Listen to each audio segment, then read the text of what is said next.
உள்ளூரில் ஓணான் பிடிக்காதவன் ஒடையார்பாளையம் போய் உடும்பு பிடிப்பானா அன்னு ஒரு பழமொழி இருக்குது. இத பொதுவா சின்ன வேலையே செய்ய முடியாதவன் பெரிய வேலையை எப்படி செய்வான்னு தான் எடுத்துக்கிறாங்க.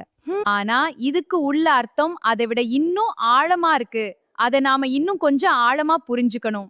இது நம்ம வாழ்க்கையோட அர்த்தத்தை மாத்திரும். இங்க ஓணானா சின்ன சுலபமான வேலை, அடிப்படை திறமை, அதாவது யாராலும் செய்யக்கூடிய எளிய விஷயம். இந்த கொண்டாட்டத்துல இது ரொம்ப முக்கியம். உடும்புன்னா பெரிய சவால், கடினமான வேலை.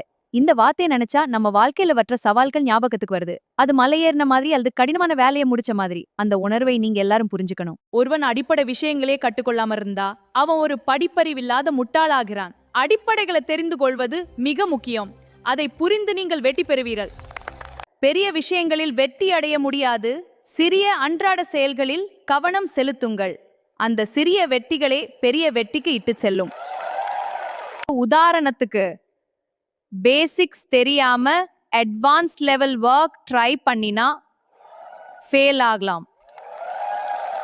அதனால முதலில் சின்ன விஷயங்களை சரியாக கற்றுக்கொள்ளணும். ஏன்னா இந்த சின்ன விஷயங்கள் தான் பெரிய வெற்றிக்கு அடித்தளம். இத மறக்காம நீங்க எல்லாரும் பின்பற்றணும்.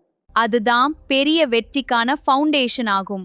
இதை நான் உறுதியாக புரிந்து கொண்டால் எந்த இலக்கையும் அடைய முடியும். இந்த நம்பிக்கையோடு முன்னேறுவோம். இதுதான் இந்த பழமொழி சொல்லுற உண்மை. அடிப்படை வலுவா இருந்தா தான் உயரம் அடைய முடியும்.